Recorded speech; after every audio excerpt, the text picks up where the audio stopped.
about is a recently published manuscript that dealt with reforming college athletics. As Dennis said, good luck in doing that. No, I do not hold out any vision that I'm going to accomplish anything, maybe entertain you and keep you awake for the next hour.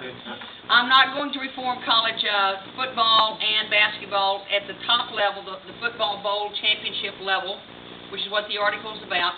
But I'm going to share with you, as Stat asked me to do, some of my recommendations. And relative to that, you are absolutely welcome to disagree. You can disagree vigorously. You can challenge me. You can do anything you want to. And I have no problems if you interrupt, ask a question, take a different perspective. That's just fine. There are 14 different reforms, and I'll have some points to make about each one of them. But we can make this as interactive and as informal as you would like it to be. So I'm not here to lecture to you for one solid hour. I will mention that I'd rather you ask questions as we go along, because at 1 o'clock I turn into a pumpkin. No, actually I have to go across campus and chair a committee meeting. So I will not be able to stay afterwards. So again, ask me any questions as I go along that you'd like to. All right, I figured out after I hit the first slide that you can't even read what I put up there. And I apologize for that, because they look great on the computer in my home and the computer in my office. So I apologize for that. But I'll tell you a little bit. I've kind of underlined some things on this particular slide. When you're talking about intercollegiate athletics today, it has a long history in relationship to the model we brought over to this country from Great Britain. The concept of an amateur athlete who played for the love of the game, not for any kind of remuneration. However, in more recent times, there have been a lot of arguments that have said, okay, this is the justification for intercollegiate athletics today. For example, if you have a great team like KU basketball, then people will give more money to the institution. The research does not prove that particular argument. There is an alleging that there is an increase in donations. If anything, it's a taking away of donations to the academic side of the university and giving them over to athletics, so that doesn't work. A second argument that's typically made is that it increases your enrollment. Are there students that come to KU just because of its men's basketball team? Absolutely there are. But that does not say it does anything for the quality of the undergraduate student body. It does not say that they perform better in the classroom. It does not say that they would be better than other students that would take their place. There are some instances of so-called the Flutie effect, named after Doug Flutie and his Hail Mary pass that beat Miami a few years ago, when the skyrocketing admissions at Boston College were attributed to Doug Flutie, hence the Flutie factor. Are there some campuses in which there is a slight jump, if you will, in enrollments after a national championship or a BCS bowl game? Yes. But you know what happens? What goes up must come down. It doesn't last very long, and it's not very, very convincing. Is there political support that might come to the institution? Yeah, people over in Topeka know that KU exists because they like to come to the basketball games. But in the big scheme of things, it really doesn't make that much difference. Well, what about all that free publicity you get in the national media, read ESPN and everybody else, that basically promotes the institution? That gets it out so that we have more people come. Oh, we already talked about more people coming. So is there exposure? Yes. Does it make any difference in the donations, in enrollments? Probably not. And the idea of a positive campus culture. Yeah, it's really great if we can keep things in perspective. Do students get wrapped around basketball team? Yes. But when I try to talk with my sport management majors, and this really blows their mind, but I look them squarely in the eyes and I say, you know, most people on this campus don't like sports. And they think I'm smoking something or drinking something. And that's not true. Yeah, I'm not smoking anything. But the bottom line is they think everybody loves sports like they love sports. No, most students don't love sports. Not even all men love sports. Then I begin to talk about my brother-in-law who hates them, or my mother who does not. Yes, ma'am? It's that journal where all of that comes. That may be a good point, or the UDK or something like that. But basically speaking, a lot of hype or to-do about nothing. All right, so where are we going to go? All right, in today's presentation, intermixed in my recommendations, is going to be a concern about amateurism, concern about academics, a concern about the campus culture, what's happening on campus, about commercialism. So those are the things that we're going to try to change, to affect some reform that will change some of those things. Now, Relative to the 14 reforms, most of those are not out of Angela's brain. She's not that smart. But I do read a whole lot. There are lots of different people who write about intercollegiate athletics who've made a lot of very, very solid recommendations. So what I've tried to do in the article that I published, or I'm going to share with you today, are a lot of thinking that's been done by a lot of different people, including myself, written about a lot of things, and so these are reforms that are not just coming out of my head. There are a lot of other individuals. For example, most of you have heard, if you're interested in intercollegiate athletics, something called the Knight Commission on Intercollegiate Athletics. It's had several different reports trying to get reform enacted in intercollegiate athletics. Most of them have affected no change. There are two different faculty groups right now, COLA and also the Drake Group, that are representatives of faculty and also faculty senates throughout the country. They've tried to enact reforms. Same effect. Not much is happening. So again, the reforms are coming out of a lot of literature that's out in the field, and again, I put my spin on them, I put my kind of addition to it. All right, so the first thing I'm going to start with is to end the myth of amateurism. I always like to start with this particular story. Wilt Chamberlain played at the University of Kansas on its basketball team in the late 1950s. After he could not play his first year because freshman eligibility was not there, freshmen were ineligible, he played his second year and his third year, and after he played his third year, he decided there wasn't anything else he wanted to do, and so he went and he played for the Harlem Globetrotters. In his autobiography, Wilt Chamberlain says he took a pay cut when he went to the Globetrotters. I didn't make that up, that's fact. He took a pay cut. So this concept of the myth of intercollegiate athletics is just that. It is a myth. And if you don't believe that, you're not really paying attention. So when we're talking about the myth of amateurism, we're trying to enact in intercollegiate athletics something that was tried in England for decades, but that was really a class struggle. It was a class struggle between the elite and the lower class as to whose sport should be which sports. We brought it over to this country because the Harvards and Yales of the 1800s wanted to be like Oxford and Cambridge, hence the transposal of that particular concept of amateurism. The problem is things have changed considerably. When you start talking about grants and aids being awarded, how is that a pure amateur who's playing for the love of the game? There's something that's sort of missing there. All right, so one of the things relative to amateurism, we should end it. It should not exist. We should do away with it. And if we can't do away with it, one of the first things we at least should be doing is paying the people the cost of going to college. Now, there are some data that I could share with you, but it's between a $2,000 and a $4,000 shortfall between how a full grant and aid athlete gets his tuition fee, room and board, and books paid for, and what it really costs to go to college. Any of you in here who have had a college student knows that. You know that they have to have other things besides those things that I just identified. So the idea of, okay, if we're going to not end this myth of amateurism, which would be my argument, at least we need to pay the full cost of going to college.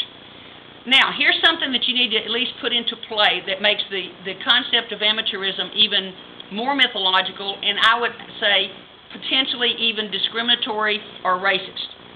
And I'll put this out there and you can think about it, you can disagree with me.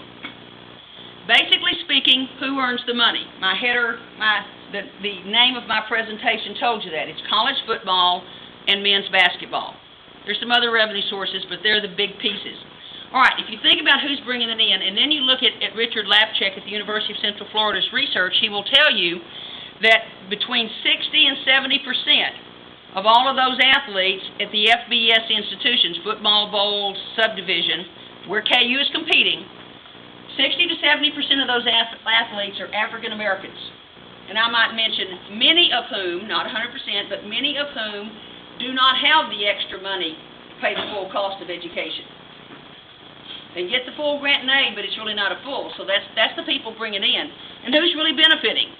And the people benefiting look like most of the people in this room right now. They're white. And for the women, let's not get smug. The real beneficiaries are actually white females. You're thinking, how's that possible? 2 words, Title IX. The beneficiaries are the suburban, rich, white females, off the backs of the poor, socioeconomically deprived African American people who are bringing in, or athletes who are bringing in the money. So it's an interesting little dichotomy if you'll do the research and think about that. So for these athletes bringing in the money, they're the ones that at least should have the full cost of education. Well, Angela, Yes, I don't understand why there aren't black women athletes. there are a few. I know that why isn't there a proportionate amount of black women athletes? Well, there are if you look at track and field and basketball. If you haven't looked recently, look at the composition of KU's women's basketball team this year. Well, the track team. Look at the track team, year after year after year. But this year it's rather dramatic if you look at KU's women's basketball team. They do not reflect the demographics of the other females at KU. They're not even close. Okay? All right, so if we can't end this myth of amateurism by paying the full cost of education, which I just talked about, we at least ought to have the institutions paying the cost of tuition. There's actually an institution in Arizona that does just that. In fact, there's an interesting little linkage between attending college, paying tuition, who refers to that, which is beyond the scope of what I'm going to say today, but if you want offline sometime, I'll tell you. All right, but here's the thing that I want us to kind of link onto. We've got to stop exploiting. Who's bringing it in? I just talked about the example of who's benefiting versus who's bringing it in. Right now, there is a very, very significant lawsuit, the Ed O'Bannon case against the NCAA, that is ongoing right now. Anytime you see that, I encourage you, if you're interested in intercollegiate athletics, read more. That lawsuit is winding its way through just to get on the docket to be heard, if you will. It hasn't even been heard yet. But Ed O'Bannon was an All-American basketball player at UCLA, helped his team win the national championship, and one day he saw at a friend's house a video game. This kid was playing a video game, and lo and behold, this athlete looked just like him, had all the statistics like him, had his same uniform, his number, everything looked just like him. And he figured out, how can they do that? It's because the NCAA sold the rights to all the players who have played intercollegiate athletics that the video games, EA Sports, EA Arts, wants to put on its sporting games. There's a very, very significant outcome. What's happening? They're being exploited. All right, so my first reform is end the myth of amateurism. I would even go to say, not only should you pay them the full cost of education, you ought to pay them. And that will get me in a lot of trouble, but I believe you can. You should be able to. All right.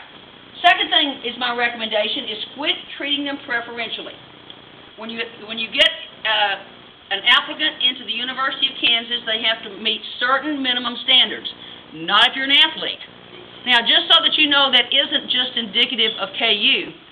There was some excellent research done of what you would call the elite public institutions and all the elite private institutions a few years ago, and what they found is that the Harvards and the Yales and the Amherst and the Williams and all of those institutions do the same thing. They preferentially admit athletes. So what we're doing is, not 100% certainly, but what we're doing when we preferentially admit athletes, we're doing two things. One, we're taking a qualified athlete's position, if you have a limited number of enrollments, and number two, you're setting these young people up to fail. Fail how? Fail in the classroom, not graduate, not achieve to their level. And I got a real eye-opening experience. One year I had the privilege of being a distinguished visiting professor at West Point. And the United States Military Academy, that you would think there's certain criteria that they have to get into West Point. You have to have some kind of linkage with your parent in the military. You have to have a presidential appointment. You have to have all this wonderful leadership ability and academic credentials and all that. Not if you're a good hockey player, you don't. I got a real eye-opening experience sitting in on one admissions committee. And the advocacy of the athletic director at that particular institution advocating for this young man, he was so abysmally unqualified academically for West Point, it wasn't funny. But he was a really good junior hockey player. The NCAA could eliminate that, could they not? The NCAA will make you meet the minimums. And just because you meet the minimums does not mean that you can succeed at KU, or at West Point, or at XYN Junior College. There are a lot of people who are preferentially admitted, and the issue for me as an academic, as a faculty member, is setting them up to fail, not to succeed. Okay, so first of all, they fail because they're admitted without meeting the minimum criteria. And they know that that's a way to get into some of these elite institutions, and they milk that. The the kids at KU who are preferentially admitted want to come here because that's their ticket to the next level to play in the NFL or more specifically the NBA. All right. Everybody needs to understand this particular point. I don't have time to talk about too many specifics here, but basically speaking, and this is a terrible word to use because it has so much baggage in this country, but a college coach owns his or her athletes. Now, I'm going to give you an example that happened to me 2 years ago in a class. Tomorrow morning, I'll be teaching the same class. It meets at 11 o'clock on a Thursday morning, weather permitting, of course. I knew this gal was on the basketball team. This gal was on the basketball team. They had a home basketball game at 7 o'clock that night. On the Tuesday before that Thursday, she came up to me and she said, I will not be in class on Thursday because we have a shoot-around at 11. Now, I did not say this, but what came to my mind was, my word, did they change the height of the basket so you got to go practice? I'm sorry, that young lady did not have her shooting ability increased or decreased by missing my class. I will not tell you what grade she made in the class, but I will tell you she did not do well. Because that was only one of about a dozen classes she missed during the spring semester. I don't know, but my guess is that she was preferentially admitted. She was set up to fail. And we'll talk about academic support programs in just a second, but she was not set up to succeed. That's just one example. Now, is that every athlete? No. But it's enough, if it's one too many for me as a faculty member who wants, I mean, I walk in on the first day of class saying I want all my students to learn, to achieve, to make good grades, and I'll help them. I can't help them if they're not there. It's really hard. Now, when you were a coach in North Carolina, did you fall into the same pattern? No. We never had a shoot-around in the middle of class time. I can guarantee you that. And I will tell you that when I was an assistant coach at Ohio State before I went to North Carolina, Ohio State, which was on the quarter system, had a rule about how many classes you could miss, and we'll talk about that in just a second. And we rearranged starting times just so we would keep kids in class, not keep them out of class. And we'll talk about that again in just a second, so hold that thought. But no, I did not. Now, I'm not saying I'm goody two-shoes, but I am an academic, and I wanted my athletes to graduate, which they did, by the way. All right, award for your grants and aids. This goes back to that concept of the coach owns the players. The coach has to say what you're supposed to do, and they jump, just like the gal of the example that I just used. The NCAA limits the amount of time that athletes can dedicate to their sports, but then because they determine whether a grant and aid is renewed, if the coach says jump, they say how high. They say there's an 11 o'clock shoot around, they go to it. The NCAA's limit is 20 hours per week. There isn't an athlete on this campus who spends only 20 hours a week on their sport. The NCAA's own research says that basketball players, football players, and baseball players spend over 40 hours a week on their sport. Last time I checked, we kind of defined that in this country as a full-time job.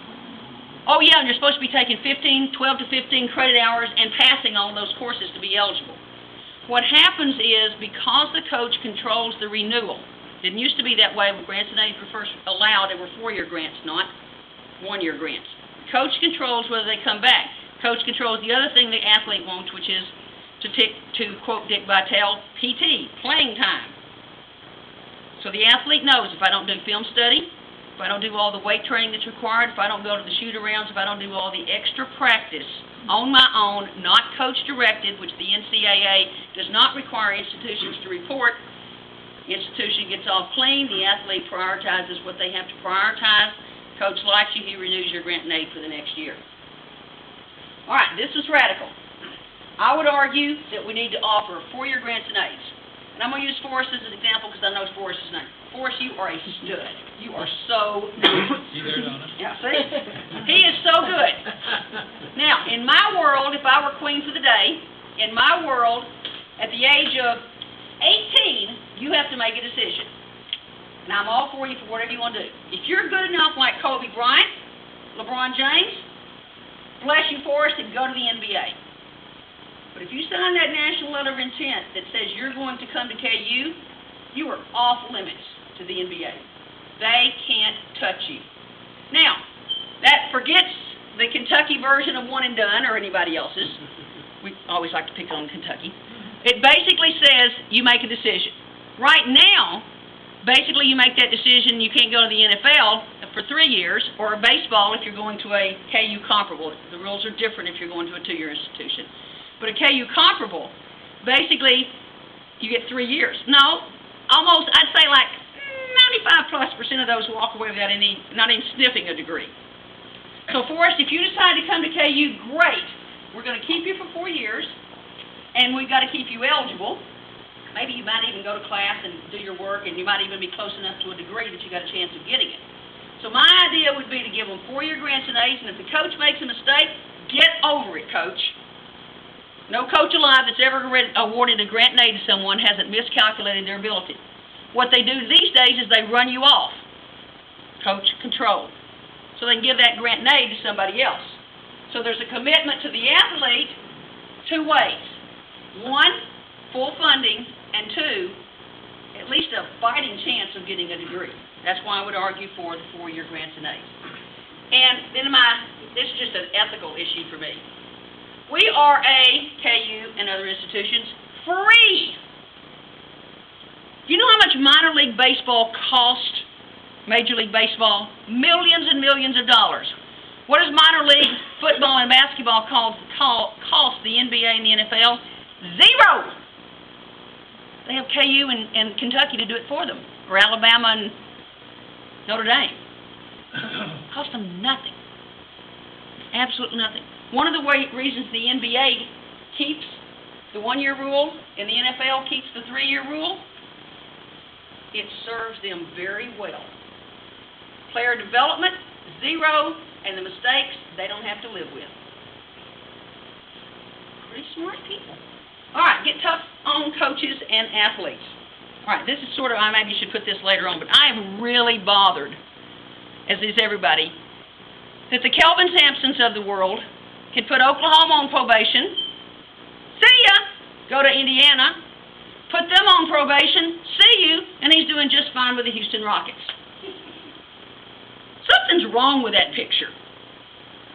The athletes are penalized, and the coach goes scot-free. Or the coach signs a legal binding document called a contract and can get out of it at the blink of an eye. And the athlete who signs a national letter of intent stays there for 1 year. Why? Because he signed his name as a 17-year-old. All right. So these are sort of in rank order. Vacate rules, suspend coaches, in essence, lifetime bans. I'm hard on people who break rules. Basically what this says from a sequential standpoint is, say one was they doing something wrong, take it away. Chris Washburn played at NC State when I was 30 miles down the road at North Carolina. You could have added all the ACT scores in this room, and I'm not sure you would have gotten, anywhere close to the flip side of how low his was. I mean, you get 400 points for signing your name back then, and not sure he got 400. But the idea was, violating all those rules, what do? You go back and you win championships, etc. So suspending, violate them, don't let them just walk away. Keep the institution on probation, and they just go off to another job. All right, limit the seasons. This gets to be really a passion for mine because I think we are way out of bounds. Major League Baseball plays 164 games in a season. These are Major League Baseball players who are already at spring training and will play through the snowfall in November, maybe. They play 164 games. We, on the other hand, in softball and baseball here at KU and institutions comparable to us, we squeeze into the latter part of February through the first part of May 56 games of baseball and softball. Now here's my today's story. Is that 56 games of each? Of each. The women want to be just as bad as the men. I'll just throw that in there. I mean, I'm not picking on men today. We're chasing after you just as fast as we can catch you. First year class, a very responsible softball player walks up to me, gives me her schedule. Very responsible, very conscientious young one. My class meets Tuesdays, and Thursdays. She was going to miss 40% of the classes. Now, I don't know about the rest of you, but that bugged me. That really bothered me. So I went back to my office and I picked up the phone. And I called the faculty athletics representative at the University of Kansas and I said, this is unacceptable. When I finished leaving that message, I picked up the phone and I called Paul Buskirk, and if he was here I'd say the same thing because Paul's not opposed, he knows my passion. And I said, Paul, this is unacceptable. 40% of the classes, and that didn't even count the Big 12 tournament if they qualify, because it could be even more. And so what happened was, she's not going to miss that many classes. Because what happened was people said, oh, well, we just need to talk this over with the coach and readjust some leaving time and, you know. Basically, you've got to stand up. So I guess that was my reform for 2013. But the problem is, I shouldn't have to do that because the season is way, way too long. Yeah, Dennis? Well, I think the other, I used to get maybe 10 or 15 of those every class. And if you stand, what I think needs to be understood is that if you do stand up, you're going to catch crap. Oh, yeah. As a faculty member. They have so many ways. They will avoid me. Not only will they avoid you, they make your health, they can make your life hell. In a lot of ways. It's amazing.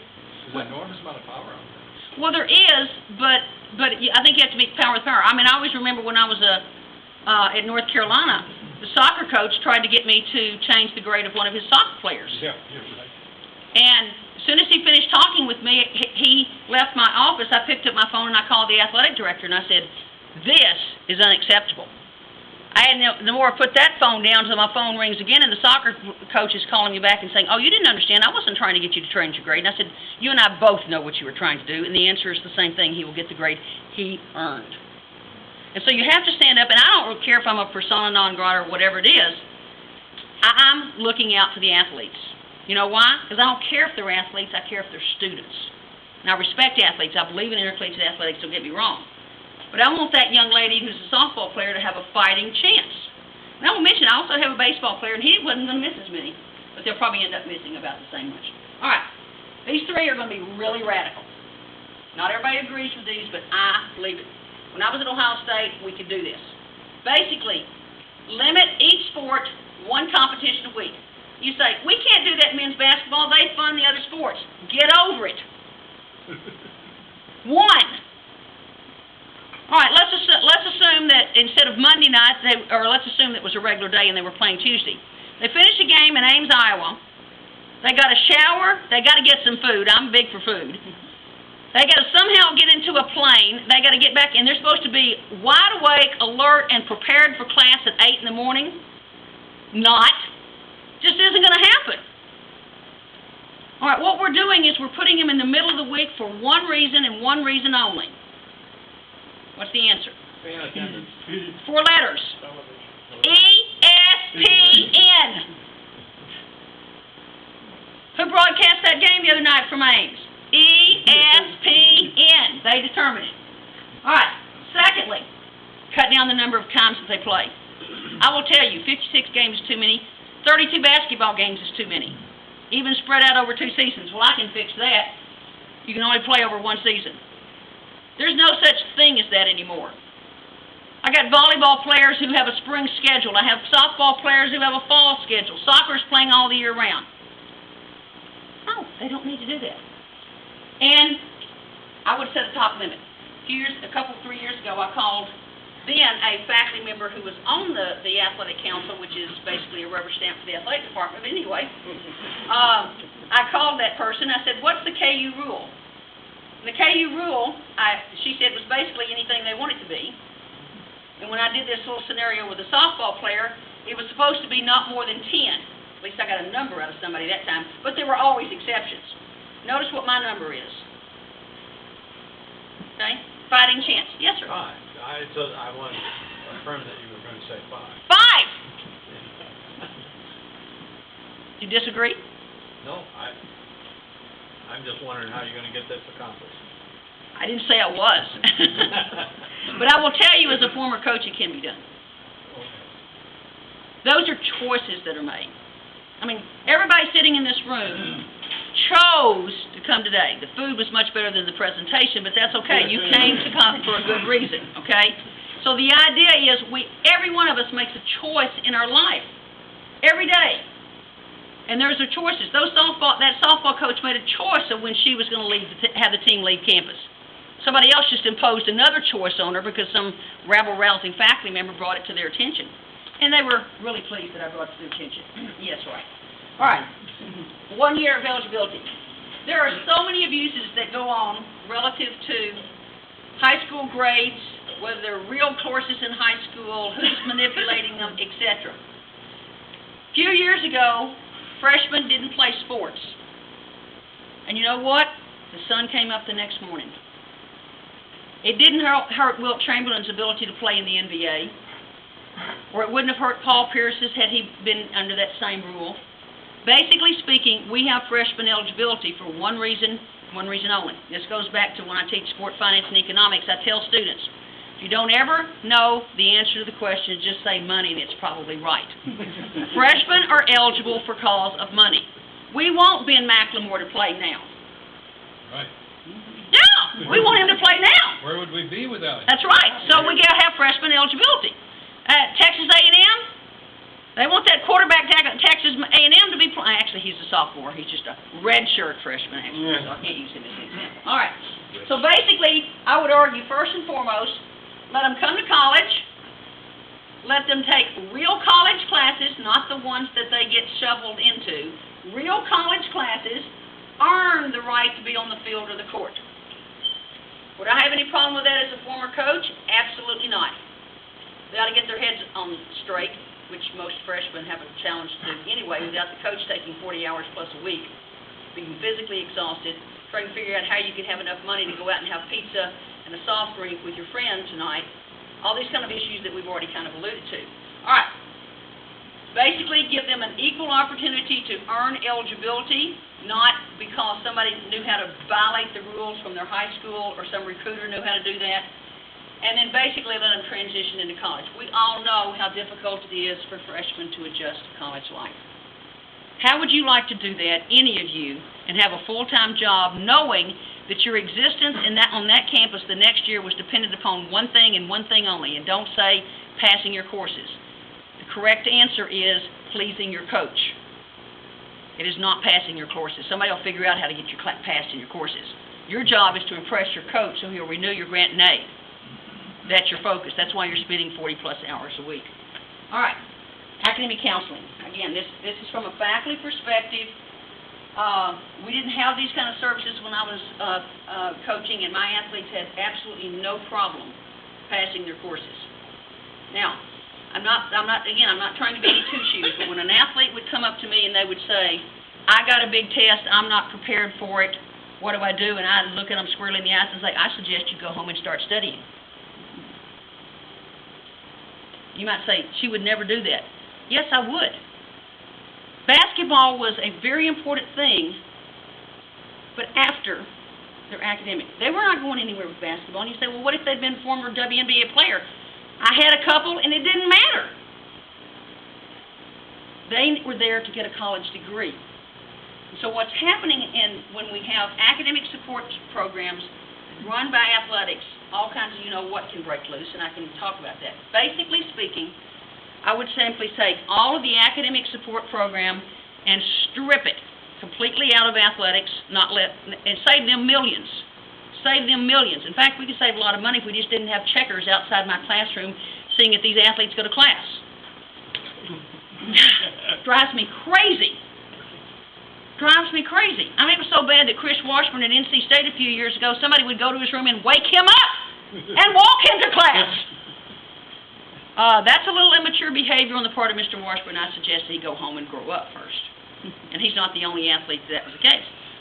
Texas A&M spent in the hundreds of millions of dollars, a number that I saw a few years ago, on just their checking system. And don't worry, women, we're in that dull part too. They're more interested in football and basketball, but we're in there too because they'll check you as well. That's inane. If they're not big enough and smart enough and grown up enough to go to college, don't worry about that. But I would put all of those kind of services right now under the academic side of the house. I would put it under the provost, your chief academic officer. If you need tutoring in math, we'll provide it. If you need tutoring in this, we'll provide it. You know what? We do that for all the other students here too. Treat them like students first. Now, I'm going to take a little aside because everybody, I keep talking about students, and you're talking about, what about this term student athlete? All right, several of you may know this, but if you don't, I'm going to educate you. Student athlete, hyphenated word, was a public relations moniker established by Walter Byers, the former, at that time, executive director, they're now called presidents of the NCAA. If you don't believe it, read his autobiography. It's right there. Walter Byers' background was in public relations. When they lost the fight over whether grants and aid should be in intercollegiate athletics in the 1950s, he knew they had a disaster on their hands if they started paying athletes, which is exactly what a grant and aid is. I'm sorry, it's the equivalent of money. They're paying them. They just don't want to call it that. And so he said, how can we deal with this? Aha! We'll call them students first, hyphenate it, and call them athletes. And we'll assume that they're both. All right, folks, do we call them student-band member? Student body president? We don't do that for anybody except we do that for athletes. It's a PR label. And so what happened is that student athlete got eligibility concerns, and so over the years we began to develop millions and millions of dollars into academic support programs. I mean, it's the Taj Mahal. We'll cross over to the athletic area and look.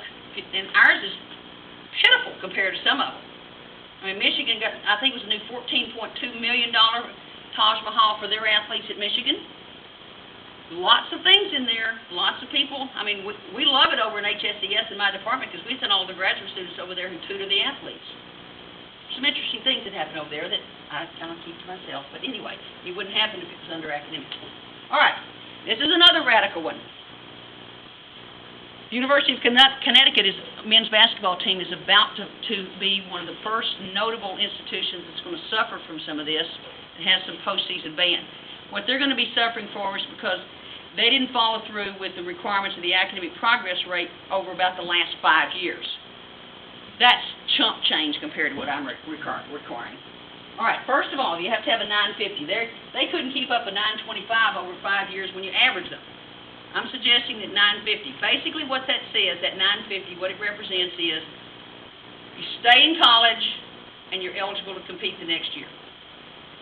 Doesn't count against you if you go to the NBA, but you stay in college and you're eligible to compete. And you multiply that times the number of grant and aid, scholarship recipient athletes, and you come up with a number, the decimal points off, etc. 50% graduation rate, there was in the recent, and Richard Lapkin from Central Florida puts this out every year, there was a couple of years back, one of the teams in the NCAA, which will go nameless, Memphis, that graduated none of its athletes. None. We won't talk about who the coach was there, of course, John Calipari. We won't talk about that. All right. So basically, there are institutions that shouldn't even be in postseason competition. Why it should be something that's earned based on the student part of that hyphenated word. I will say that on a matter of principle, I refuse to use the term student athlete. It's so such a bad term. All right. Is that coach still there? Calipari? No, he's in Kentucky. All right, first of all. Doing the same thing. Yeah, doing the same thing. All right. First of all, we need to start spending less money. You might say, how can we do it if we don't have all these ESPN revenues coming in, we don't play all these games and stuff? You know what we do when there's a recession? We take the euphemistic, we tighten our belts. We spend less money. We understand that from a personal standpoint. You know what athletics departments do? They keep spending more and more and more and more and more and more and more for lots of reasons that I could tell you. All right, one way that they can cut back is on the chart right now. Right now, there's only 13 grants and aids allowed in men's basketball. There's 15 in women. Go figure. That's Title IX again. But basically, they can only give 13. I would cut them back by 1. Having coached, I understand that people do get hurt. Of course, if you look at KU's bench, they don't just have 13 players on their team. They have about 20. And they're not free. When you travel them, you feed them, you equip them, etc. When you get to football, it's even more. All right, right now, you can give 80 5 full grants and aids, and if you're at the FBS level, every football grant and aid is a full grant and aid. All basketball ones are as well. Basically, it's at the level we're competing in. They're not at the much lower levels. We have 85. Last time I checked, football had 11 guys against 11 guys. All right, if you say that's offense and defense, every one of them gets hurt and needs a break, so you double that number. So now we're from 22, we're at 44.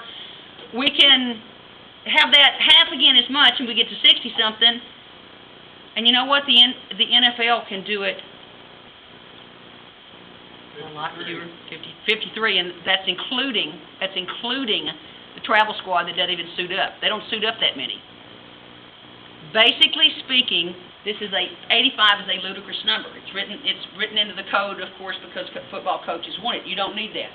But if you simply were to reduce the number, and by the way, the average number of football players on a football team in the Big 12 is north of 100. Just so that you know that. I ran the numbers a couple of years ago. Now, it might be down to 99 now that Nebraska's gone, but when I ran them, Nebraska was still in the conference. But it's ridiculous. And that means that all the rest of them are walk-ons, for whom you must feed, clothe, house, etc. Way out of bounds. My two favorites. The shoot-arounds, I've already used my female basketball example, but my take them out of their dorm rooms, because we can't have them bothered by females or roommates or somebody down the hall. Let's take them out of their rooms, put them up in a hotel, which is not cheap. Now, I really thought this was only the Alabamas of the world or the FBSs of the world until one Friday night at West Point, driving home from my office, I saw two big, huge 12-way size buses leave. A question came into my mind. So the next Monday morning, I asked a football player in my class if what was happening, and says, oh, well, we named a local town where we spent the night in a hotel so they could drive back to West Point and play on campus. That's happening at the military academy. You know it's happening lots of different places. Those two things for real money. Those are just examples of how you reduce it. Reduce the salaries.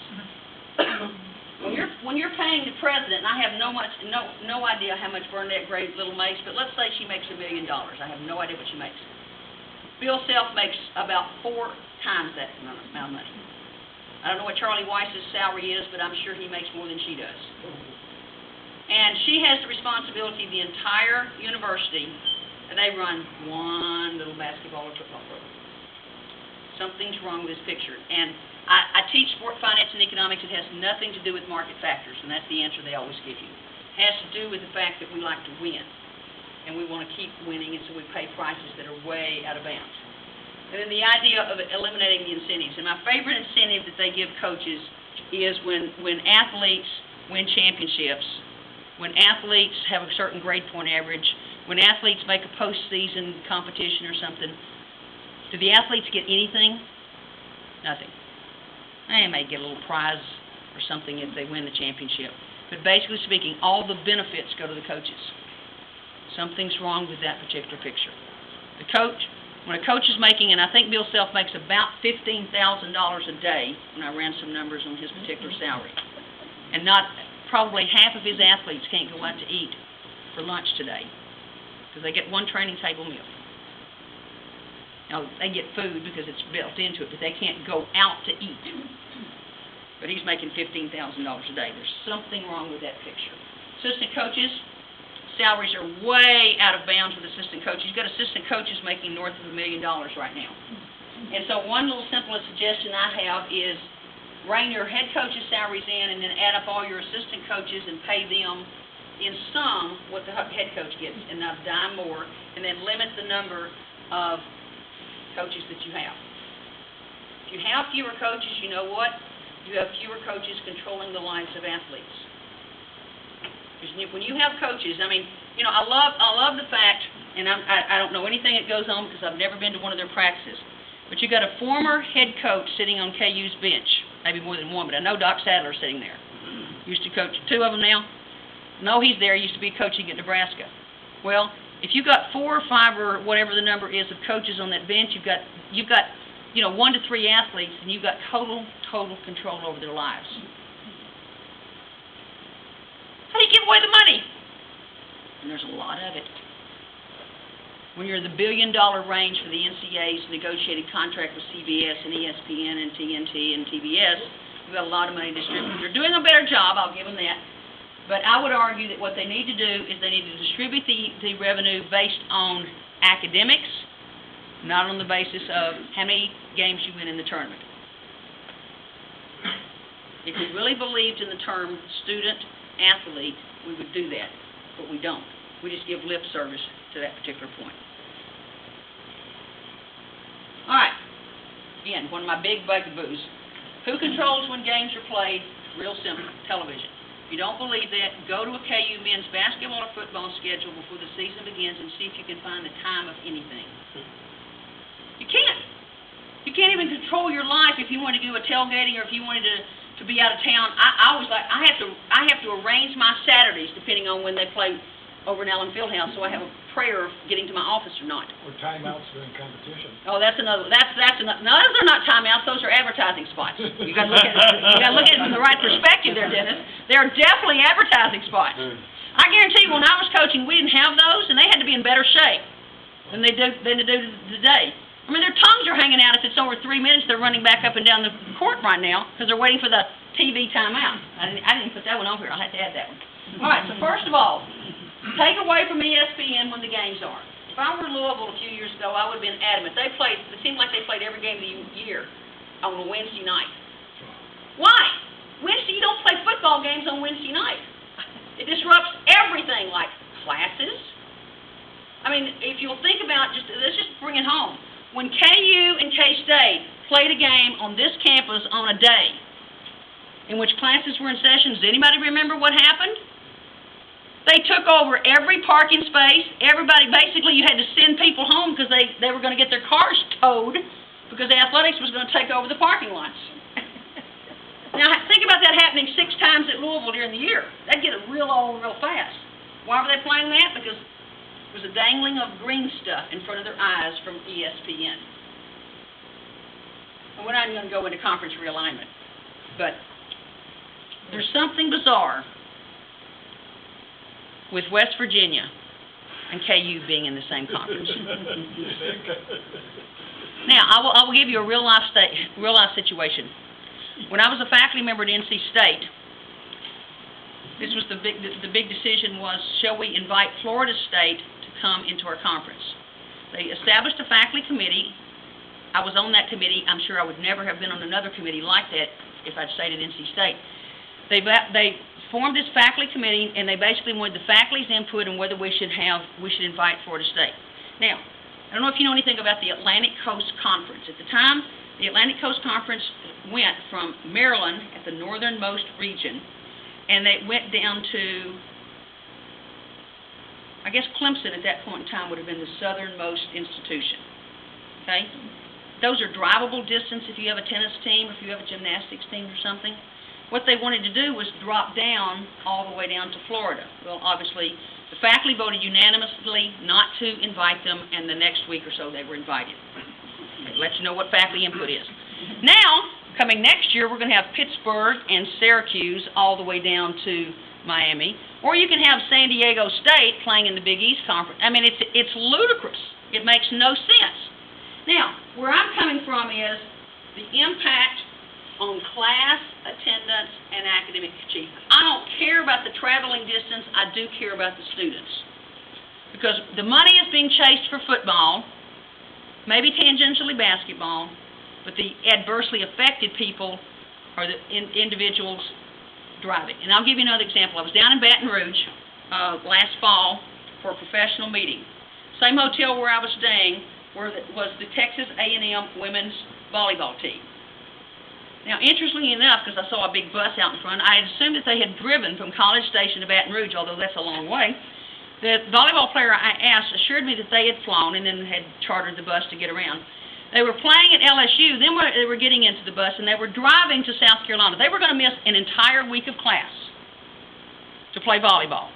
I'm sorry, that's not why they went to college. So by the rearrangement, the putting of Texas A&M in the SEC, The volleyball team, those are those unintended consequences chasing the SEC dollars. Does it happen? Pretty much all the time. All right, last recommendation. Make budgets transparent. That basically says, give that right to know, let people know. Why have they not been transparent? Because they don't want you to know. There's a reason that professional sports teams and leagues are closely held and they don't publicize their numbers. They don't want the union to know. They don't want the Players Association. They don't want the general public to know. Athletic directors do not want you to know how much they're spending on checking people going to class.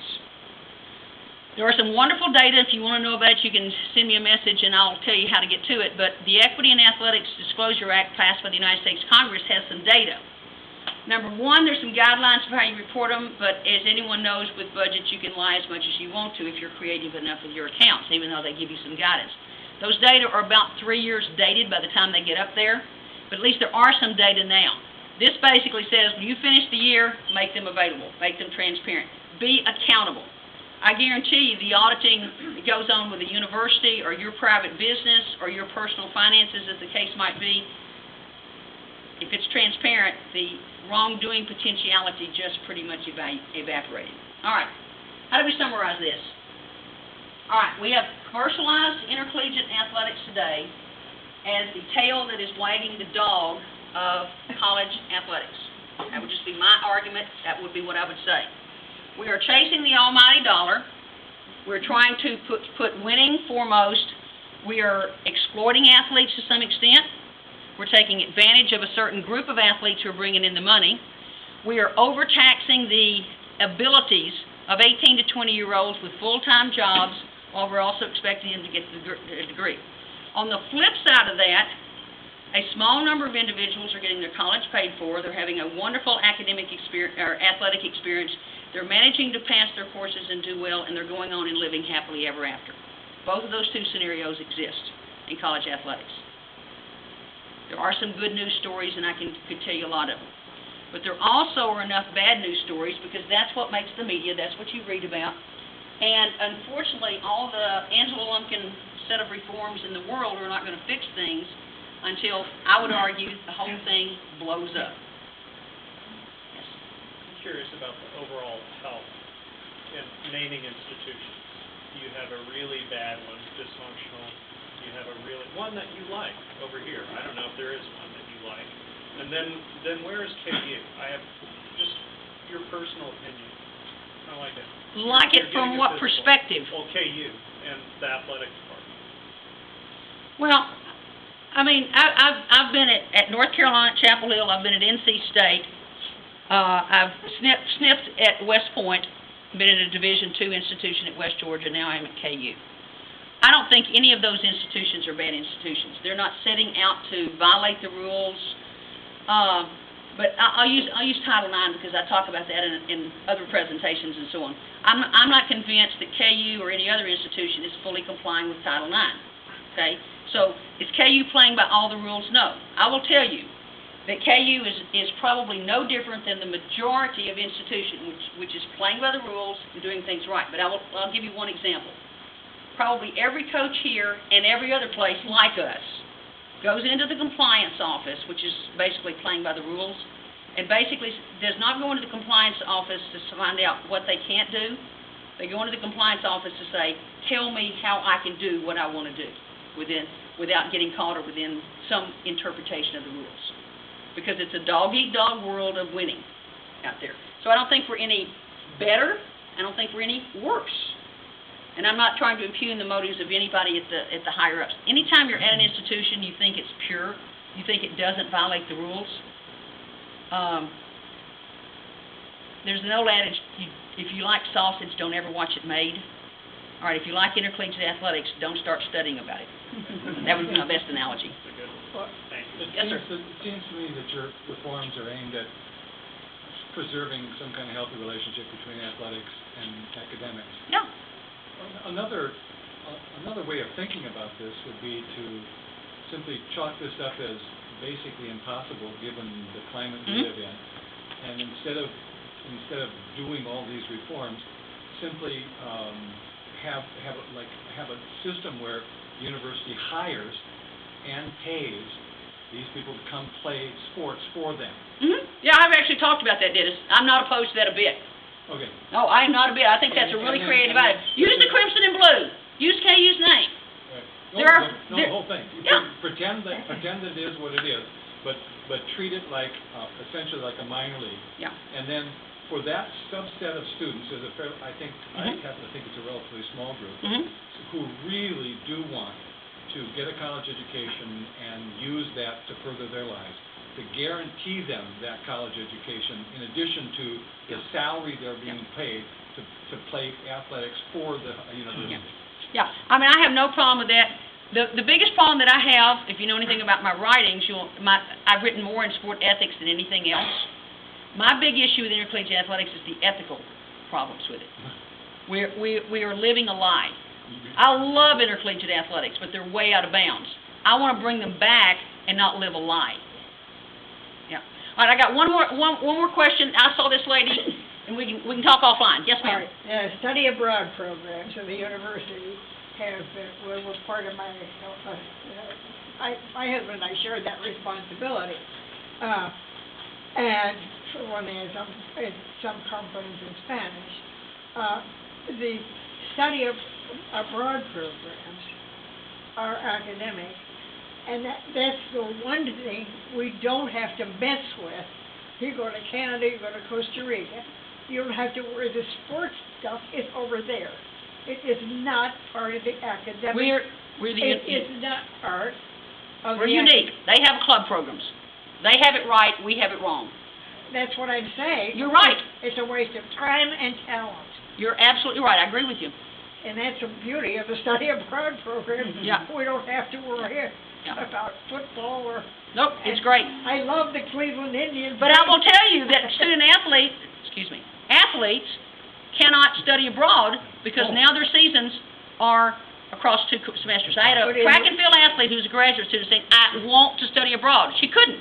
She was running in the fall, winter, and spring. Not only that, possibilities 20 years for elective later. opportunities within the curriculum are Oh, it has to be from this time period because we've got practice. It's very narrow. Yeah, all right. I don't want to ignore you, sir. Go ahead, and then I have to quit, I promise.